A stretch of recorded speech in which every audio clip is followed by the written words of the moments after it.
That would be very helpful now, wouldn't it? So yes, so we're gonna record this session and it'll be available later on, available later on under webinars. So if you miss anything, no worries, we'll make sure to get you guys set up, but also know that there's another series of trainings happening actually next week. So we're gonna get started. And just, yeah, as a quick reminder, all the stuff that I was just referring to is in the Columbia 1 nation, which is your primary resource nation. So for right now, we're going to go back to Columbia 250. We're going to go back to Columbia 250, which is where we've been playing around. And yeah, we'll see our front-facing site. We're going to go back to the dashboard, and we're just going to go through some really important things about that happen when you interact with the front-facing site. We're just going to solidify that down. What happens when your front-facing site, which is really just a portal to the rest of your nation, what happens when somebody takes an action there and it goes all the way around? So we're going to review that real fast. So here in another screen, let's review one of our events that we actually have coming up. Let's see, we can find any of the events that are coming up. Cool. Let's look at some of the past ones. And so what we're going to do is that we're going to come over here and we're going to sign up for ice skating. Oh no, I don't want to purchase tickets, no. We're going to go to the alumni meetup, my apologies. We're going to go to the alumni meetup, and how about Jacqueline? And let's say her name is Chu Columbia, as she is married to the university for the purposes of this.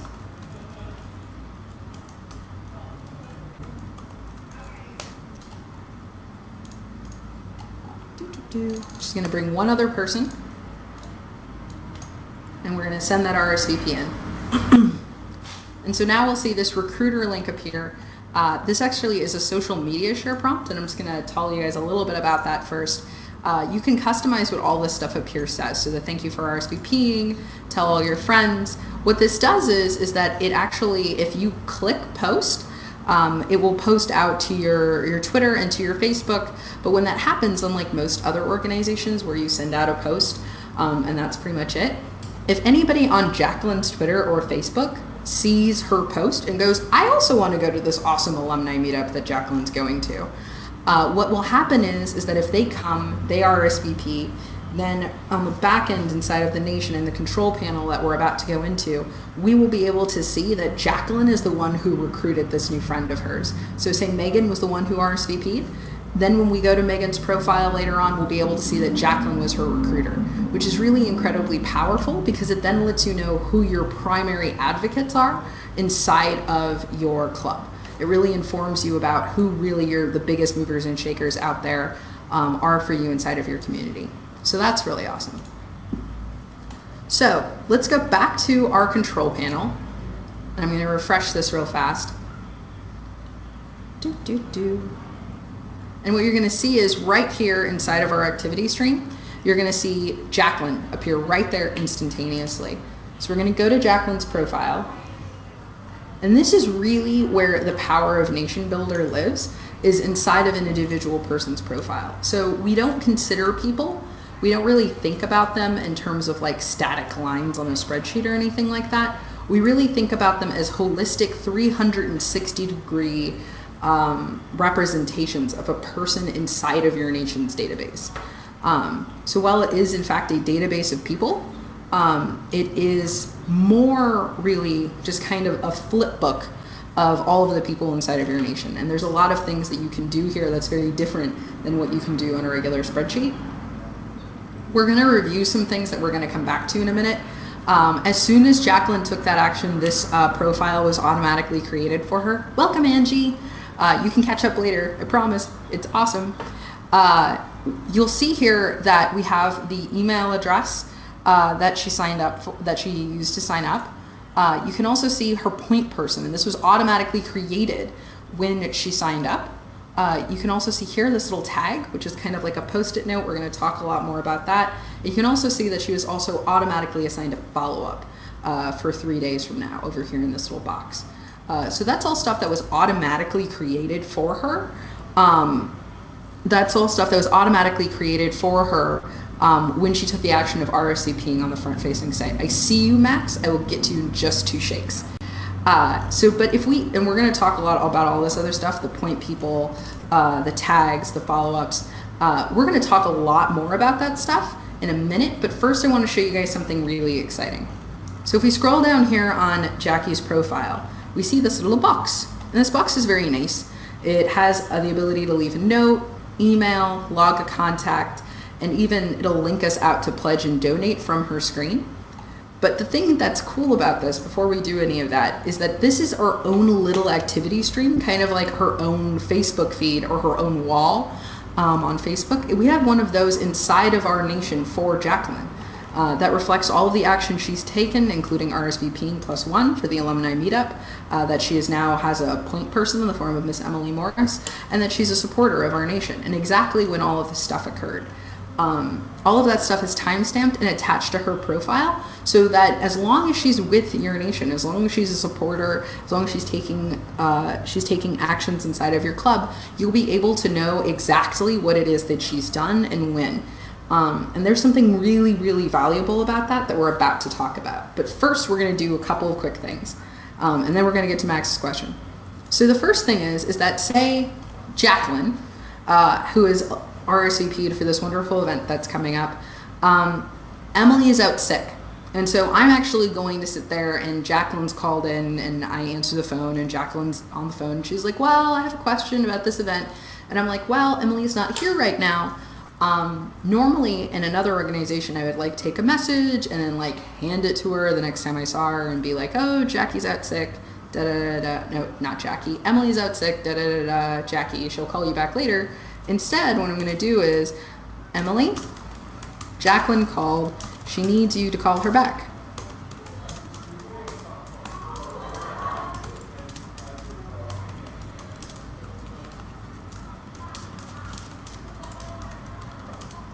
So, I'm going to leave this message, and I'm going to post this private note. Now, when I say I posted a private note, and also see how it logs, like a little notification, like when we were creating pages and stuff, how it gave us this handy dandy like little signal at the top. We get the same thing when we post notes. This note now reads, it's now attached to Jacqueline's profile. And so Emily, the next time she comes in, she can see that she needs to talk to Jacqueline. And we'll talk about how to signal that in a minute. She'll see that she needs to talk to Jacqueline, and she will see my note posted to Jacqueline's profile. It will just be tacked on there so that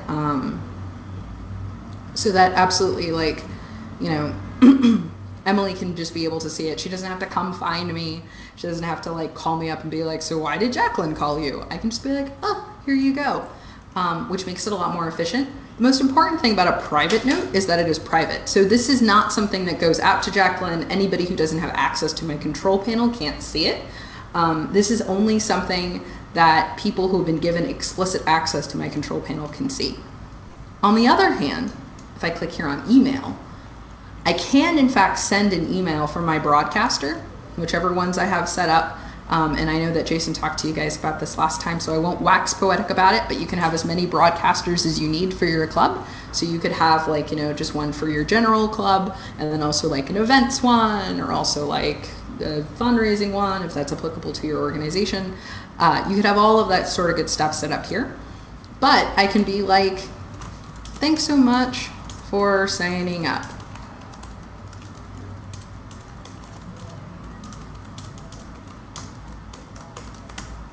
So I can type out this email and I can send it right from here inside of the control panel.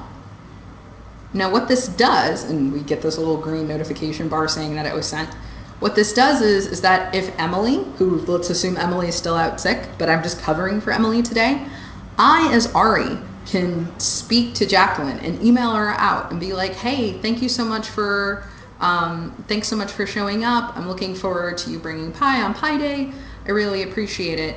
These are the sorts of things that you can do inside of NationBuilder, and the reason why it's so helpful is because I'm not Jacqueline's point person still.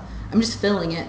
So when Emily gets back and she knows she has to talk to Jacqueline, because she'll see her in her queue, and she knows she has to talk to Jacqueline, she doesn't have to run over to me. Once again, just like the note we left, she doesn't need to find me in order to keep doing what she needs to do. The organization doesn't stop running just because Emily's sick. It doesn't stop running because anybody's sick. The organization keeps being the organization no matter what, because the way NationBuilder works in terms of having emails that are sent from people's profiles and everything like that is nothing falls through the cracks. Jacqueline will always get a phone call. Emily will always know what's going on. Nobody ends up falling behind simply because people, as people are, end up getting sick, having events, are unavailable, get moved into different positions, whatever. It makes your organization really sustainable and flexible. And so that's something that's really important and really helpful when you're thinking about the versatility of a person's profile. Is it's not just like Jacqueline who signed up for an event who, oh, Emily's supposed to call her. It's like, no, Jacqueline called, she took this action, we had this conversation at this time with this person about this thing. All of that stuff can occur here. And speaking of that phone call, we can also log contact. So be like, hey, Jacqueline and I talked about cherry versus pecan. And we can say that that was, and you have this little drop down here that actually gives us a list of options. So we can say it was a face-to-face conversation that we had, and that it was a meaningful interaction. And it'll record this interaction, just as it would record my email, just as it would record a private note.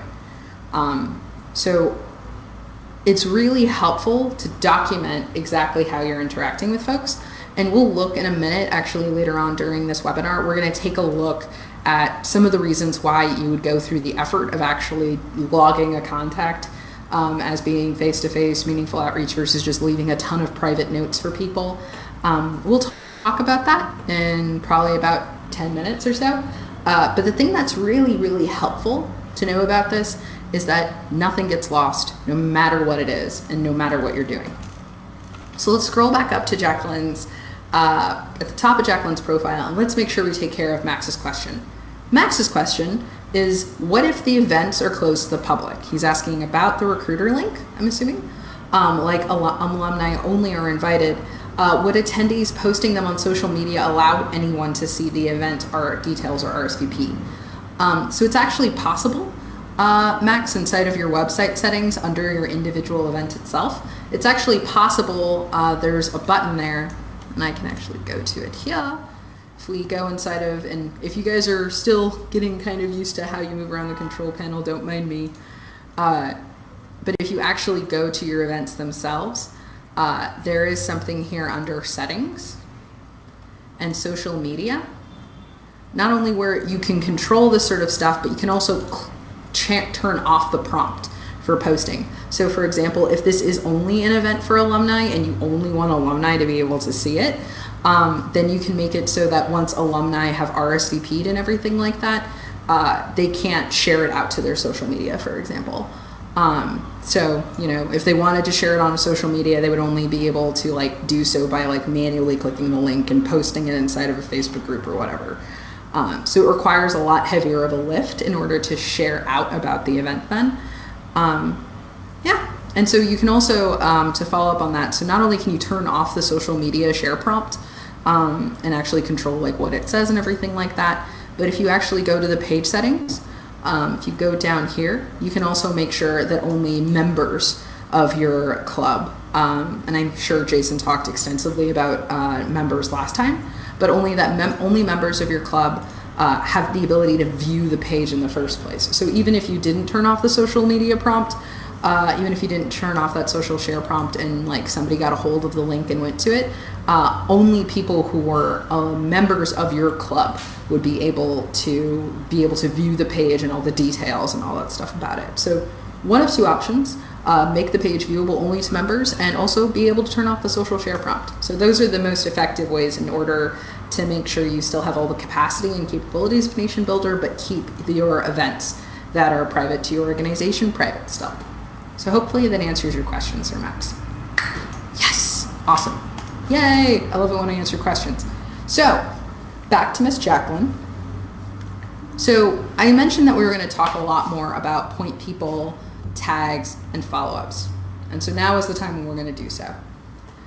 What is a point person? Well, besides the fact that this point person is actually a wonderful lady called Emily Morris, besides all of that, the most important thing about a point person is that a point person is the person who is responsible for contacting Jacqueline.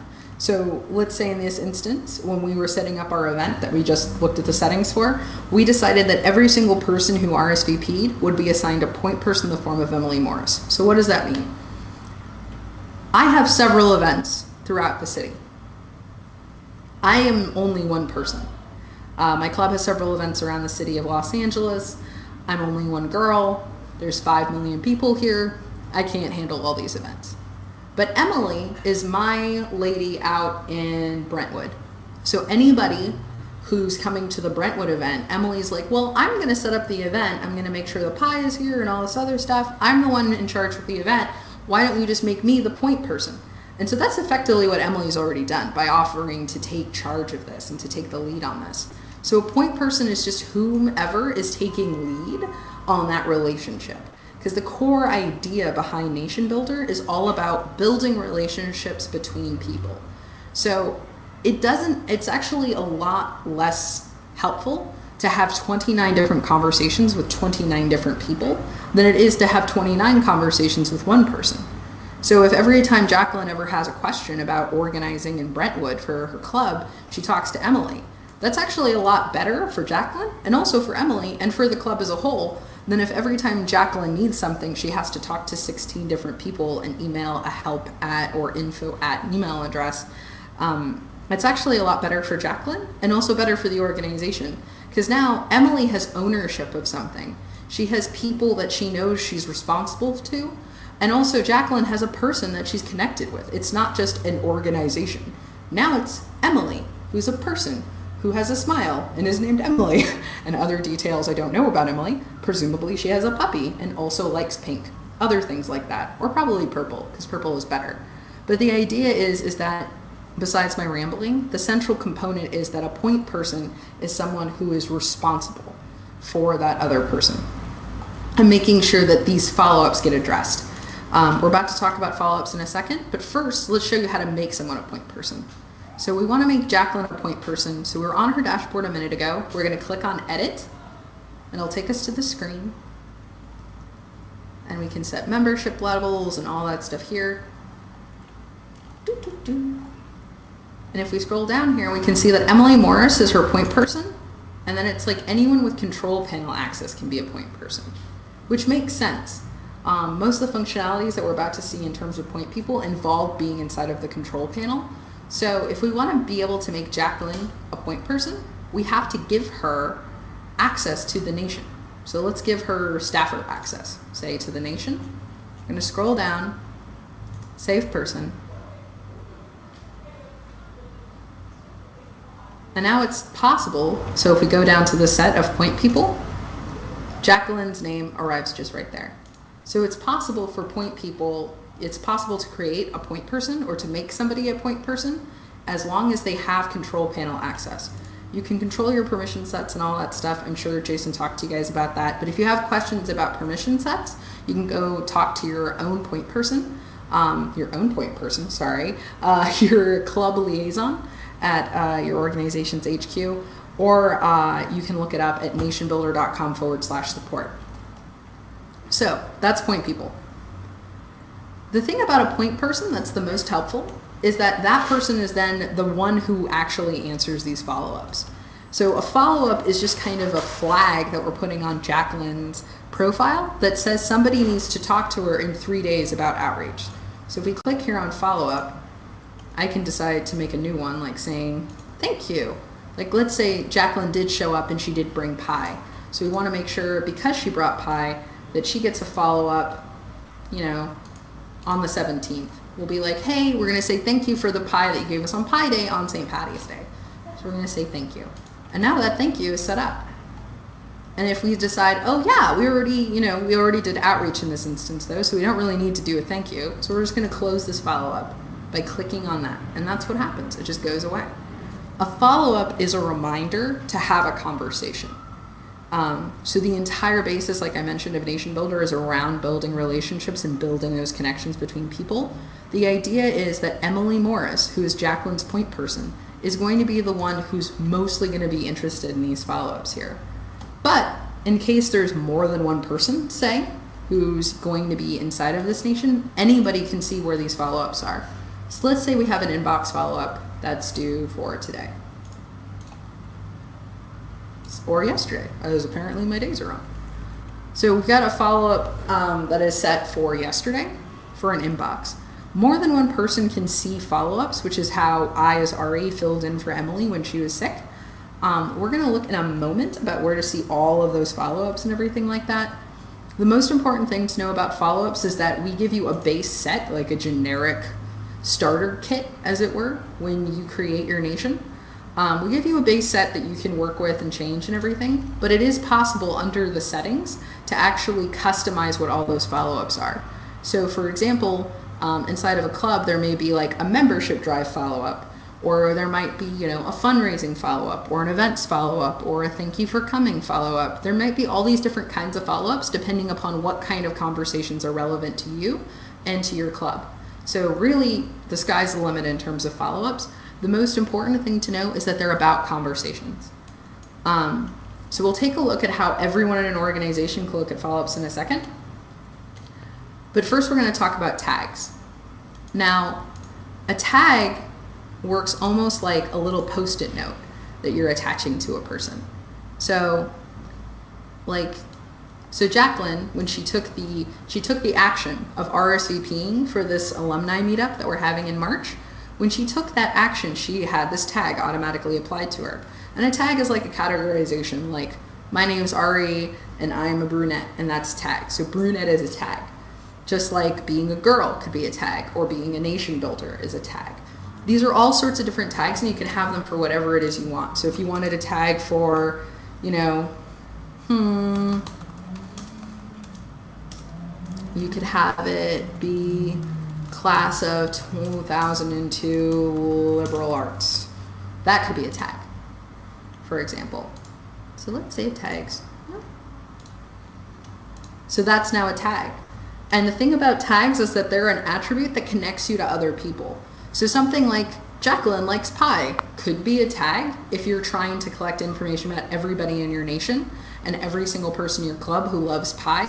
That could be a tag. But if it's just like Jacqueline likes cherry versus rhubarb, that's more of the sort of thing that's a note, because it's not something you're trying to collect in your entire club. It's just a piece of information about Jacqueline. If she has 2 little Pomeranians, well, if your club's not dedicated to Pomeranians, then it probably isn't relevant that she has 2 of them, but it's a nice thing to know about Jacqueline. So it's the sort of stuff that goes inside of a note rather than goes inside of a tag. Something in terms of your clubs about like what class she graduated from, what college she had, what major she had, minors, things like that, what organization she belonged to, if she graduated with honors and not, all that sort of good stuff is what should make up a tag, because it's a broad categorization that encompasses a lot of other people. So there are 2 things we're going to do. First, I'm going to remember to show you guys all of the follow-ups inside of this nation. Who can see tags? Thanks, Miss Angie. Tags are viewable only to people inside of a nation. So people need to have control panel access in order to view tags. So only people inside of a control panel who can see this control panel here are the sorts of people who can see who has been given what tags and et cetera, and et cetera. But yes. It's also possible, by the way, to determine in permission sets that people can only see, so a control panel user can only see the people for whom they are the point person. So for example, if I decided to break up all of Brentwood and assign it to Emily, I could make it so that Emily can only see all of the Brentwood people, as long as she was the point person. We're going to talk about how to make that all in bulk later. And sometimes there are strategic reasons for that. Sometimes there's way too many people to see. But sometimes, it's a delegation sort of thing. about like, you know, you don't want people messing around with other people's stuff or whatever. But yeah, basically permission settings can be customized to give whatever permissions you think are appropriate. But regardless of that, tags, follow-ups, point people are all stuff that live exactly and only inside of the control panel. So yeah, before we keep going and go on to the next stage, which is like tags and lists and all of that magic, let's show you guys where you can see all of the follow-ups inside of your nation. So we're back here on the dashboard. I'm going to go over to the right and we're going to click on follow-up. And now we have a view of all of the follow-ups that are inside of this nation. So we have the best of the Emilys, and Test Guy, and Cake Magic McGluggan, and Emily Thumbness, and a whole bunch of other folks. We can sort them based upon the type of follow-up that's due. So if we want to see everybody who has an outreach follow-up, it can sort it only to Test Guy, who has an outreach follow-up. Or we can just see everyone who has a thank you follow-up, or an inbox follow-up. And it'll sort it automatically. Hey, here's Jacqueline. It'll sort it into 2 columns, one of all of the ones that are due today and all the ones that are overdue. The reason why it won't automatically show you all the people who are in your future is because those aren't conversations you need to have yet. So NationBuilder kind of has a Zen approach to follow-ups and conversations, which is focus on what you need to make sure you do today, and make sure all the stuff that you have a little bit overdue. So actually, let me reset some of these follow-ups. I'm going to click on the date here and move it so it's like a little bit closer to right now. So let's make this today, or yesterday, apparently. So you can change all of this stuff and see it inside of the control panel. You can also see, if I switch it to being all types, you can sort by who somebody is assigned to. So you can make it so that I only see all of Emily Arnold's follow-ups, or all of Jacqueline Chu's follow-ups. And see how the list changes? We have Emily's here and Cake Magic McGluggan here, and we have Emily Arnold's follow-ups include Emily Thumbness and NationBuilder support. And if I click these little arrows, the follow-ups open and close. So you can see, you can sort by who someone is assigned to. And the reason is because if you have like broad conversation types all over the place, like say Emily Arnold, once again, actually Emily Morris is actually who's in charge of Brentwood. So you have Emily Morris is in charge of Brentwood. We want but Emily Morris is in charge of Brentwood, and she has an outreach follow-up, an invite follow-up, an inbox follow-up. She's got all these different types of conversations she needs to have with people, but she's not the only person who's going to be having outreach conversations, is she? There are other people inside of the nation there are other point people who have to have outreach conversations. So it's really important to be able to sort by point person, because I, as Ari, let's say I'm in charge of downtown LA, Emily Morris and I are both going to have outreach conversations with the members of our respective areas for our alumni group. But the problem is that she and I can't get our stuff mixed up. So the way that we just delegate it out is like, here's Emily Arnold's list, and Emily's already handled all of her conversation, and here's Emily Morris's list. She's got to talk to Test Guy. So it's really makes it really helpful to delegate it out so that you have a sustainable organization. This is also where, when I mentioned earlier about Emily Morris needing to have a conversation with Jacqueline about her RSVPing for something, and she knows that she needs to talk to Jacqueline, it's because Jacqueline is going to show up in her queue. She's going to come up on the list of today's or overdues or conversations that she needs to have with folks. And if she clicks on a person's profile, like Test Guy right here, if she scrolls down, she'll be able to see, oh, okay, he attended this event. Oh, he RSVP'd for this event. Okay, he has a note, blah, blah, blah, blah. She'll be able to see exactly why he's in her queue from the follow-up view. So these things kind of feed together. Finally, let's go back to Miss Jacqueline Chu's profile from when she RSVP'd for that alumni meetup. If we go down here and click on the tags, I mentioned that tags are things that connect you to other people. So let's say, for example, we want to click on this and see every single person who also has the alumni meetup tag.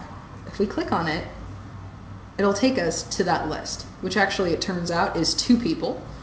Jason Columbia Man and Jacqueline Chu are the 2 people who have this tag. But this list that just was created can be up to hundreds of thousands of millions of people, or it can just be a small cluster. But if you click on this button right here, it'll give you a list of all of the tags that you have in your nation and all of the people that have those tags. So if I want to see every single person with a volunteer sign up event tag, I click on that right there, or actually it brought me up Fuzzy Lumpkins.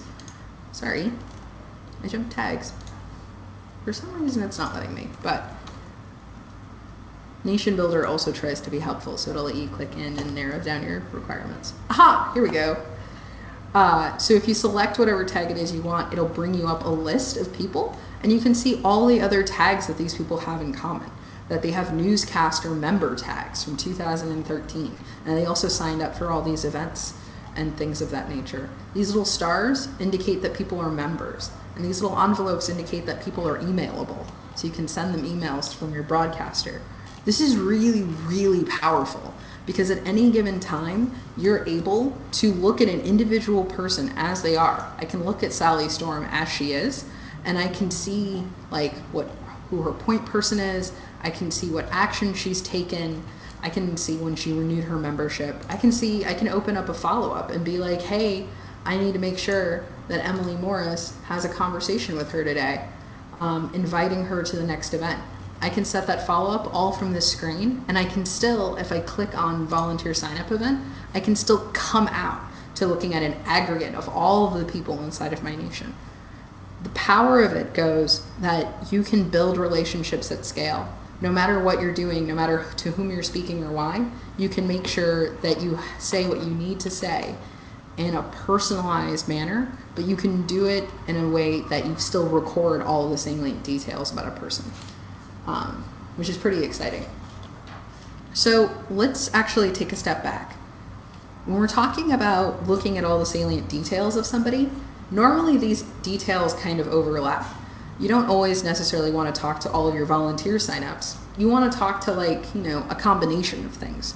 So like all of the people who attended your gala event last year and have an expired membership now, because those people need to renew their memberships, right? So if we go over here to advanced search, and as a quick reminder, we're under the people tab and advanced search. So let's just click on advanced search, and we have here what looks kind of strange. So there are a couple of things. We're not going to talk too in depth about this because it has a lot of options, but there is this button here called how to search that takes you to a piece of support documentation that is really well built out, that tells you about how it is that we have constructed our search, and also the sort of stuff that we're using here.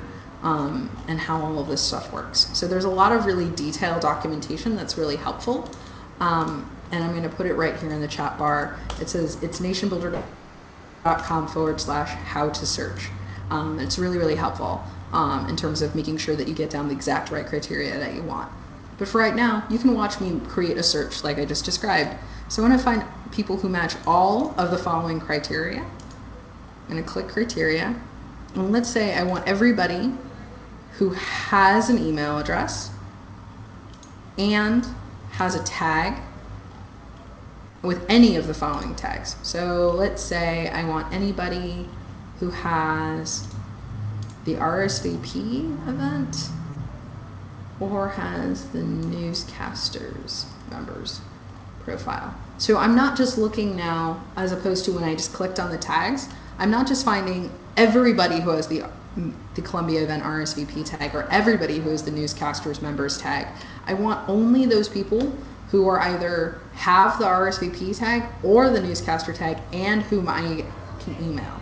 So that's something that's really important, and you can add as many criteria as you want. You can search by donor history, by people's address. So for example, Emily Morris, I want to make sure that she gets all the people inside of Brentwood. We could search by address there and be like, anybody who lives in this zip code should go to Emily Morris. We can create a list like that. But for right now, we're going to create it based upon these criteria. There are two options, by the way. We don't just have the option of creating a list. And we're going to click search here in the right-hand corner, and then you'll see what I mean. We have 156 people who just appeared. There are two options. The first one is to click on this big plus button and add all these people to a list. And we're going to talk about what we can do with lists in a minute. But we can also save all these people as a filter. Can members search for each other if they do not have control panel access? No. Search is something that you can only access if you have control panel access. You can create control panel access levels using your permission sets and stuff. And if you have questions about creating permission sets and everything like that, I suggest getting in contact with your liaison. But yeah, you'd have to give somebody explicitly control panel access and access to the people tab in order for them to run searches. So let's get back to this. So you can save this search of 156 people. We can save it as a filter. Now a filter is a dynamic set of criteria. So if we know that there are going to be more people who are going to get this tag RSVP-@Columbia event, say there's multiple events that people who RSVP are going to be assigned that tag automatically when they RSVP, that number will grow. So this 156 people is going to increase the more people who gain this tag and have an email address.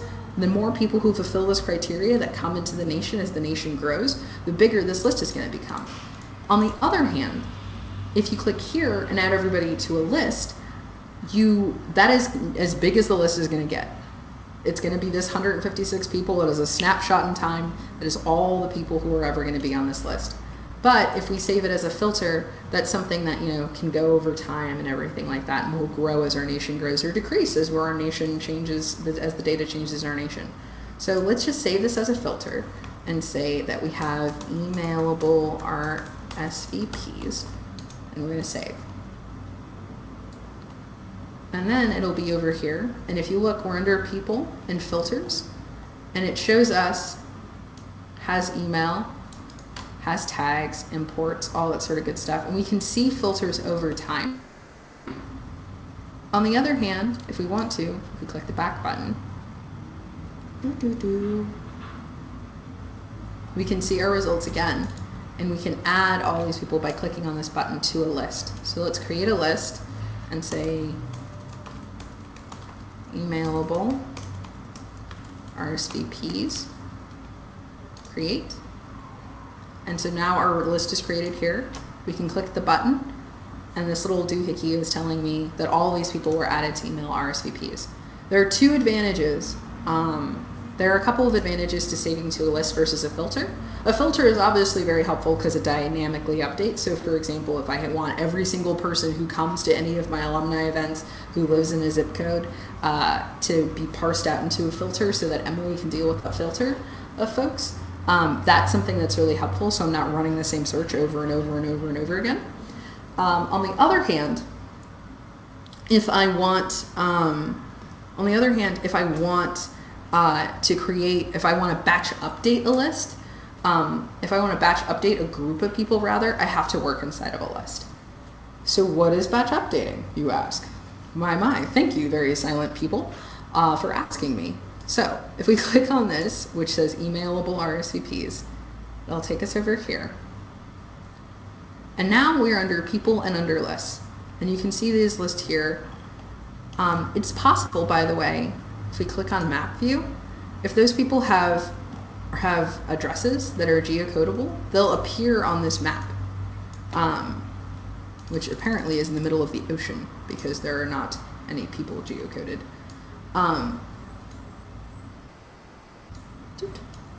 But you can actually see where everyone is located at.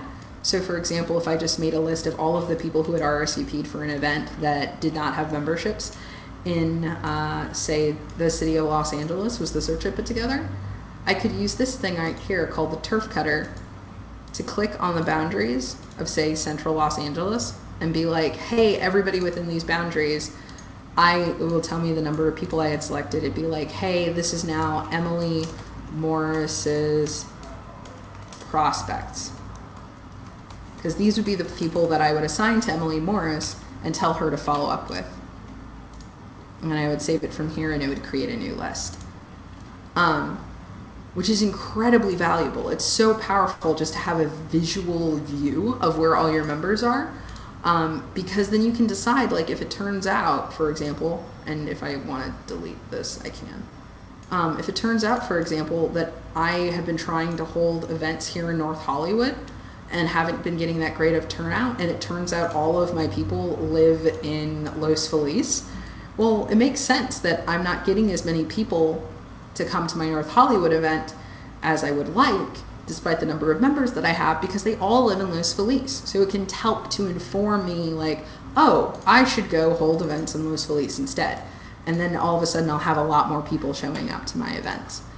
So stuff like this is really valuable. It's also really helpful if you have a club member who's like working really, really hard and needs some extra help. You can try to figure out like, oh, well, Emily Morris is working really hard organizing, Brentwood and everything like that. Maybe I should get somebody, she seems like she's really swamped.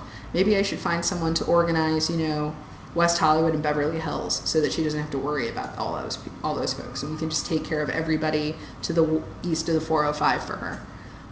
That's the sort of thing that you can find out by viewing all of your people on a map. But you have to make sure you have their addresses, as we do not. There's a couple other cool things you can do with the list. The other one is if you click here on settings.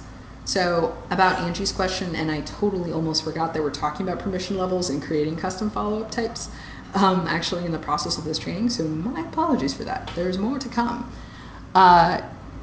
We talked for a moment there about making it possible for people to view only certain people, is something I mentioned. Inside of a list settings, you can actually change who the list is shared with. So I can create a list and make it accessible to every other person, make it accessible to every person who has a certain permission level. I can share it with other nations, which may or may not be relevant to y'all, or I can share it only specifically with another person.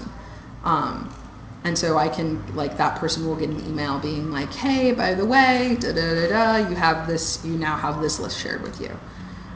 Notably, they'll only be able to actually do anything with the list and look at it if they have control panel access in your nation. You can also decide whether or not people with whom you've shared the list can change it. Which is also something really helpful. So say you have a list of volunteers and you just want them to call these people and that's it, then you might not want them to be able to edit that list. But if you have somebody who's like in charge, like in the instance of Emily Morris, we want her to be in charge of all of Brentwood, it may make sense for her to like have access to control that list and to completely change it up. So it really depends on your use case. And NationBuilder really does try to be as flexible as possible for whatever it is you're trying to do. In addition, if you go here to batch update, you can see that you can mark all of the folks inside of this list that you've created.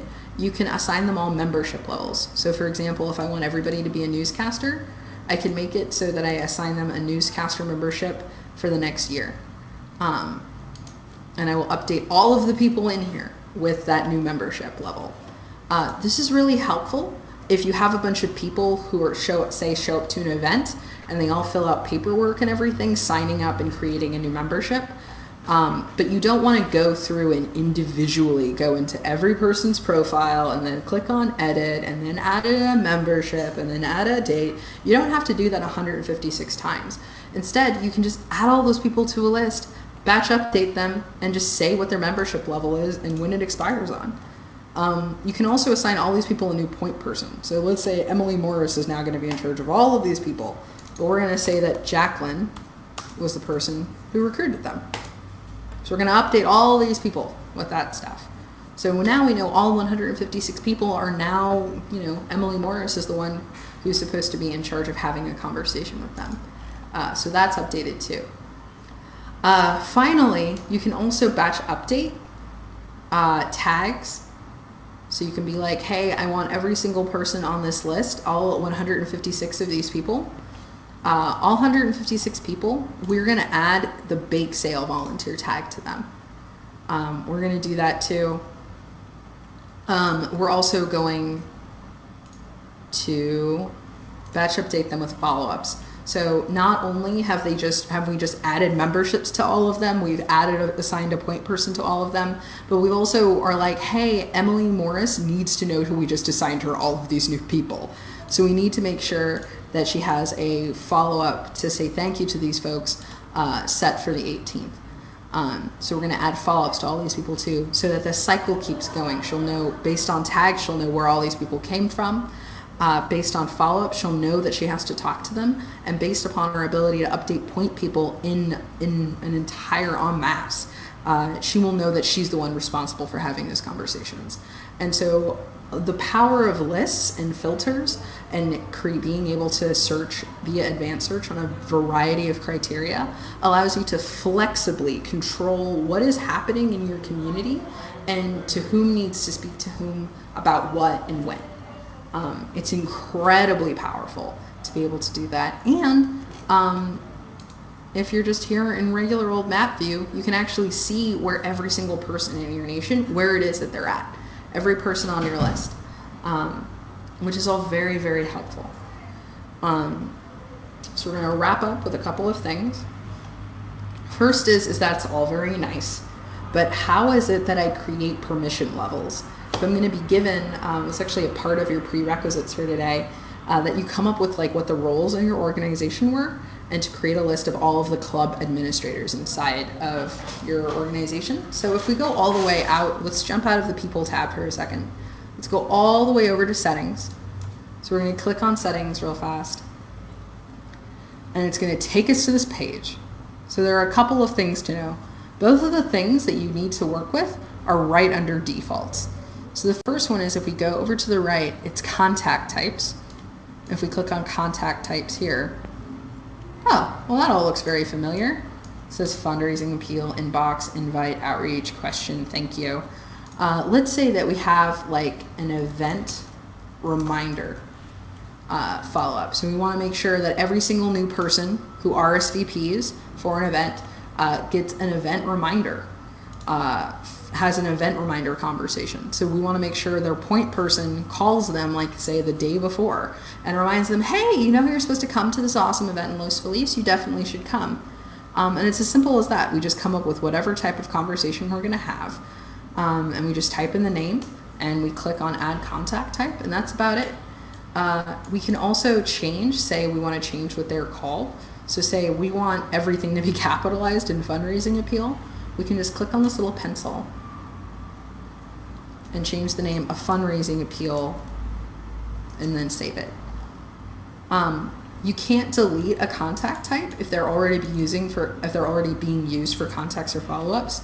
The solution for that though is you can do a search in advanced search for everyone who has that follow-up that's set for them in the future. You can do that sort of search, and then you can do a batch update in order to get rid of all of those. So that is possible, but that's really high level stuff. The most important thing to know is that you can change and build your own contact types right in here whenever you want. And that's under settings, defaults, contact types. We also, by the way, we use contact types and follow-ups interchangeably because a follow-up is just a signal that you should have this sort of conversation. And so we think of contacts and conversations the exact same way. A follow-up is a notification that you should contact this person about a fundraising appeal, about inviting them to something, about a question that they may have, about thanking them for something, about volunteer recruitment, any of that sort of stuff. So we use contact types and follow-ups interchangeably. So that's like kind of a good piece to keep inside of your head. And the final thing that we're going to talk about today is under settings and defaults, there's this button here that says permission settings. So we're going to click on that. And here's where you can create all of your custom permission sets. So every nation comes with a default of admin, which is the highest level of permission set. But you can also come up with up to five different other sets of permission. So people can access your control panel. So these are levels of access to your control panel. This is not memberships. Memberships basically just give you access to certain parts of the front-facing website, but that doesn't give you access to the control panel. This does. And you can specify exactly what aspects of the control panel of your nation somebody has the ability to work with or to look at. So for this example, let's give this the event organizer. Let's say that's the permission set that we're doing. So we're going to give them ability under people, by the way, this little drop down here, it's everyone that they're assigned to, which refers to everyone for whom they are the point person, everyone or no one. So there might be certain circumstances where you don't want them to be able to import, export, or manage anybody, say if they're a communicator, but there are other things that you want them to do. Let's say that for an event organizer, you don't want them to export anybody, but you do want them to manage folks. And for an event this event organizer, you see how there's this button that says website up here that's at the very top of this section, and there are all these other buttons down here that involve nuances under website. Well, if we just want them to have access to absolutely changing none of the website at all, we can just click this button at the top and everything will drop to no. We want them to have some capability. We don't want them to manage a broadcaster. We don't want them changing themes, but it's perfectly fine as their event organizer to create and edit blasts. We don't want them changing around the finances at all or any accounting. And we don't want them managing their own permission sets. So you can actually make it so that nobody else inside of your nation can manage permission sets other than you. And you can also make it possible for them to easily add control panel users or not, depending upon what it is you want. And if you click no to all of this, but yes to settings, that means they can control other parts of your settings tab, but not billings, add-ons, adding control panel users, and managing permission sets, which may be relevant, like say, if you need them to be able to attach custom domains or handle bank accounts or look at what apps you have plugged in through your API into your nation and stuff like that. But the thing that's most important here is that you can customize this to whatever your need is. It doesn't actually matter what you're trying to do. You can build it from whole cloth in the way that works best for your organization. So, event organizer. Let's make somebody an event organizer, shall we? Let's go back to our dashboard. And oh, you see that Jacqueline's been assigned a bunch of folks. Let's make Jacqueline Chu. Let's make her an event organizer. So I'm going to click on her name. It's going to take us to her profile. We're going to click edit. Go down and we see her permission set as admin. We can easily make her an event organizer. Let's make her an admin still though. But we can easily do that from her name, edit, and then editing her permission status. We can also, like I mentioned, you can give her a membership level here, set when it expires, and actually let's give her a point person in the form of Miss Emily Morris, since she's handling all of our wonderful Brentwood folks. So yeah, you can see all of this stuff, and on her own person profile dashboard, on her own activity stream, you can see all of these new people who she's been marked as the recruiter for because of that batch update that we did. And you can also see that I, Ari Trujillo-Robnet, assigned Jacqueline Chu to Emily Morris. So this is all really amazing stuff that you guys are able to do because you have access to your own nation. Every single one of your clubs is going to be working on NationBuilder. You're going to be able to control and customize your front-facing website. You're going to be able to assign point people, create tags, assign follow-ups, build your own events and blog posts, and anybody who takes an action on your front-facing website, which by the way is still really pretty, any person who interacts with that front-facing website is going to automatically get fed into your nation's people database. They're going to be assigned a follow-up, a point person, and a tag, and those point people, those other members of your club, whether or not they be administrators or secretaries or what have you, all of those folks are going to know what their responsibilities are. They're going to be able to search and reach out to whatever club member is the most important to them and what it is that they've decided to take on. And yeah, you guys are going to be able to communicate with those folks, take in membership dues if that's something that's relevant to your club, create new events, communicate with them individually. These are all things that you guys are going to be able to do now, which I find to be very, very exciting. So we only have 4 minutes left, but if any of y'all, 6 minutes left, sorry. If any of you guys have questions that I can answer, I am absolutely happy to right now. If you want to type them in the chat box, I am absolutely happy to help.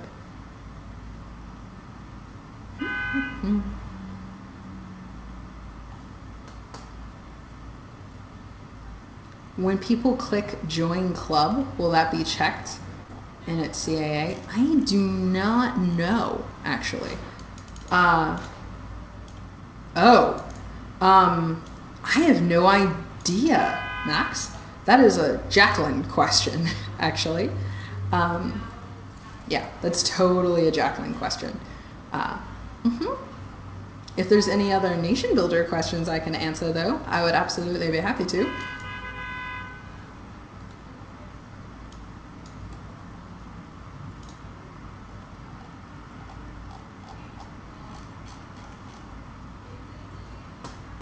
Oh, totally. Angie's question for the rest of y'all is, are there ways for members to connect with each other in the front-facing site? There is, in fact, a way. There are these things that we call, in some of the action pages, and you can look in this in our support documentation. It is possible when people log in or take an action or become members. We have this thing, and let me show it to you. There are these pages here on the right-hand side that I see because I have what is called, because I'm logged in and I'm a member. If I go to the control panel, I'll show you this. Under website, new page, it is possible for people to interact with one another through some of these pages that you can make only accessible to people when they're logged in. And it'll show in the right-hand corner, it says include in supporter nav, which is that thing that I was looking at on the right-hand side that I could only see because I was logged in. And one of the things that you can do on that page is you can give them the find friends.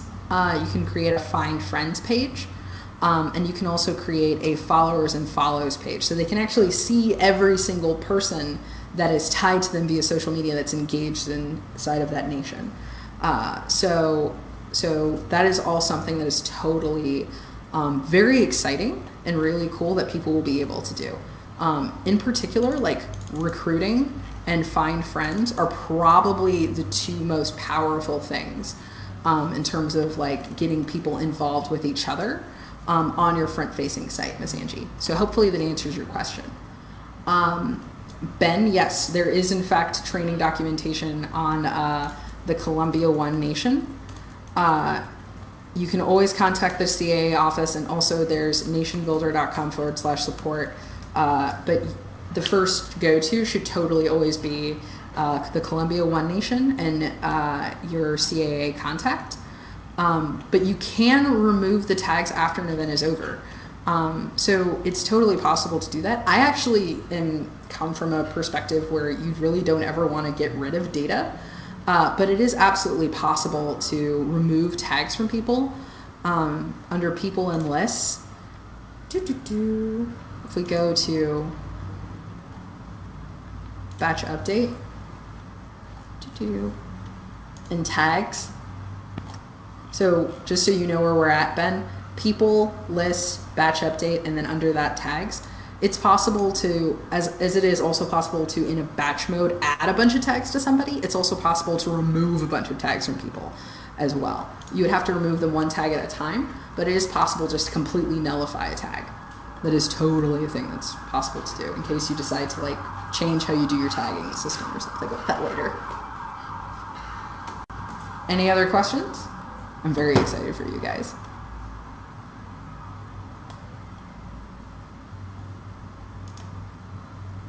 Okay. Miss Jacqueline, or someone, I actually don't know what call anybody's on. Does anyone of the CAA staffers want to say something before we let everybody go? I'll unmute you guys. You hear me? When we were in Florida, we had dinner with one of our Columbia people, King and Spalding people who's in-house at Deutsche Bank. And we're talking to him about whatever, and he's like, his wife is still working, corporate, is working. Hold on, sorry about that. Megan, Jacqueline, was one of you guys talking just a minute ago? No, that was Roxanne. Hello? Hi, Jacqueline. Sorry, hi, everybody. Thanks so much for calling in for the Phase 3 training. And If you have any questions about what Ari went over, definitely email your liaison or, feel free to email me. Check out our training website for more help documents and obviously the image bank and just a whole plethora of information. This session was recorded and, will be posted on our website for you to reference as well.